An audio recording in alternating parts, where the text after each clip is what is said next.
नमस्कार। तो आज का हमारा विषय रहेगा संज्ञा। तो आज आप जान पाएंगे संज्ञा का क्या अर्थ होता है, संज्ञा की परिभाषा और संज्ञा के भेद। सबसे पहले तो मैं आप सबको इस संज्ञा शब्द से ही परिचित कराना चाहती हूँ। इस आखिरकार संज्ञा का मतलब क्या होता है? संज्ञा का मतलब ही नाम है। आप सोच सकते हैं कि अगर संज्ञा ना होती या नाम नहीं होते तो किसी की भी कुछ पहचान नहीं बन पाती, चाहे वो व्यक्ति हो, चाहे वो वस्तु हो, चाहे वो स्थान हो, चाहे वो भाव हो, चाहे वो प्राणी हो। सब कुछ अस्त व्यस्त हो जाता, हम कुछ भी नहीं समझ पाते। तो इसको एक सरल रूप देने के लिए हमने इसको नाम दे दिया संज्ञा का।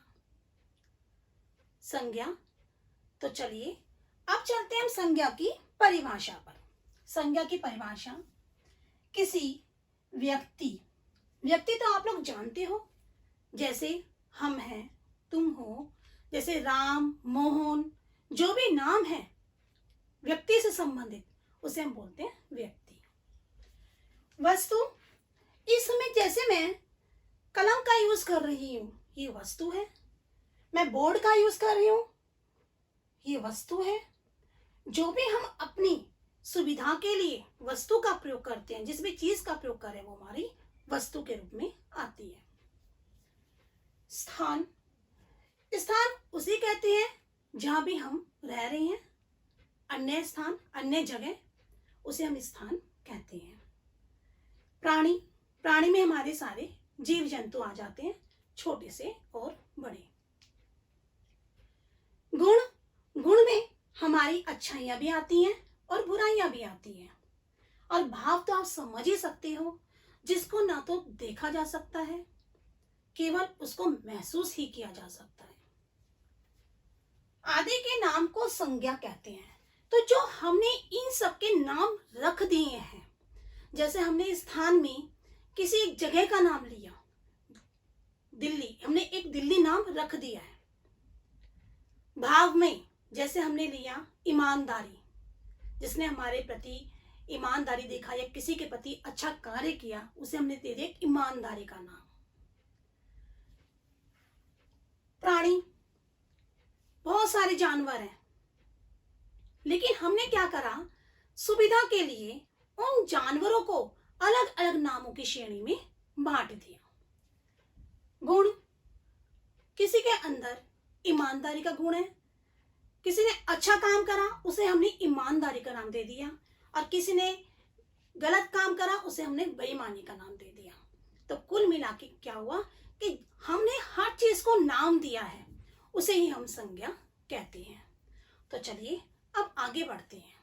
सबसे पहले मैं लेती हूं व्यक्ति को।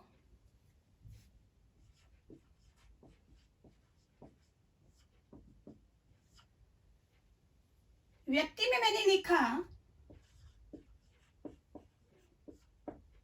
श्याम, रोहन,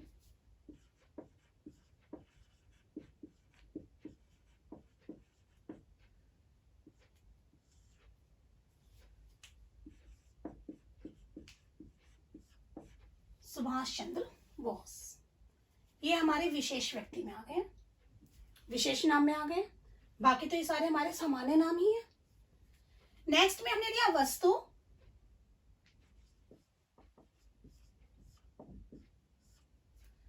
वस्तु में आप देख सकते हो कलम, जो मैं यूज कर रही हूं।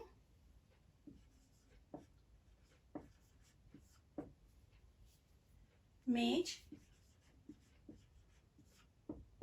अन्य और कुछ नाम ले लो, अलमारी,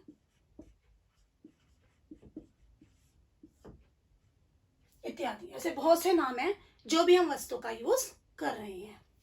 नेक्स्ट में आता है हमारा स्थान।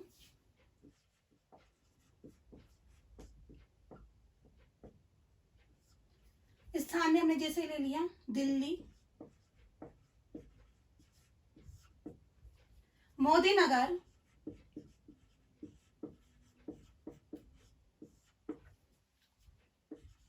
मेरठ, दिल्ली, मोदी नगर, मेरठ इत्यादि। नेक्स्ट में ले सकते हैं प्राणी। प्राणी में हमारे छोटे से लेकर के बड़े जानवर आ सकते हैं, जीव जंतु आ सकते हैं। जैसे हमने सबसे छोटा से ले लिया तितली, फिर हमने ले लिया गाय और हाथी। नेक्स्ट बढ़ते हैं गुण। गुण का मतलब सिर्फ ये नहीं है कि इसमें केवल हमारे गुण अच्छाइयों को ही बताया जाएगा। गुण में आपकी अच्छाई और बुराई दोनों ही चीज आती हैं।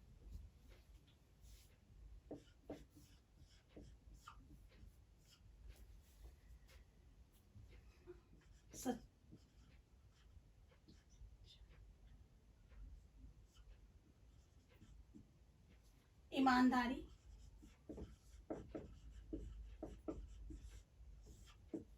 होशियारी,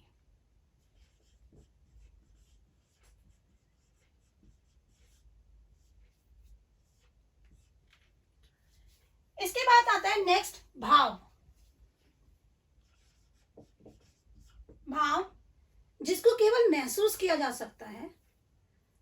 जैसे जब मन काफी परेशान होता है तो क्या होता है, रोने का मन करता है, तो केवल महसूस किया जा सकता है, उसको हम भाव कहते हैं। किसी को देखे दया आ जाना, गुस्सा आना, तो ये सब हमारे भाव की उसमें आते हैं। जैसे हमारा हो गया दया, गुस्सा और हंसना इत्यादि। तो अभी तक मैंने आप लोगों को संज्ञा की परिभाषा से परिचित करवाया है। संज्ञा की परिभाषा में जो जो शब्द आपके आ रहे हैं, व्यक्ति, वस्तु, स्थान, प्राणी, गुण और भाव आदि, इन सब से परिचित करवाया है। तो अब आगे चलते हैं। अब मैं आप सभी को संज्ञा के भेदों से परिचित कराती हूँ। संज्ञा के भेद। संज्ञा के 3 भेद होते हैं।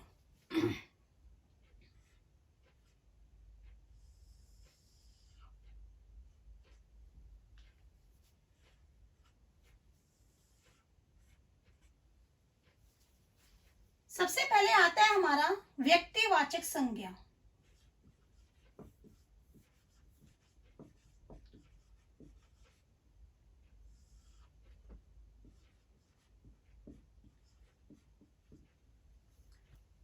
नंबर 2 पे आता है जातिवाचक संज्ञा।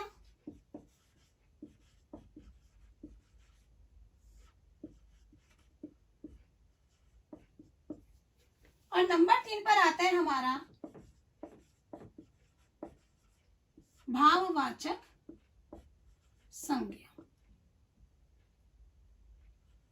सबसे पहले हम आते हैं व्यक्तिवाचक संज्ञा पर।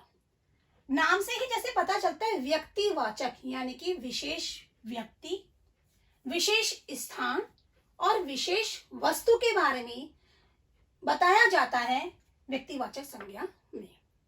व्यक्तिवाचक संज्ञा में विशेष व्यक्ति, विशेष स्थान और विशेष वस्तु के बारे में बताया जाता है। नेक्स्ट आता है जातिवाचक संज्ञा।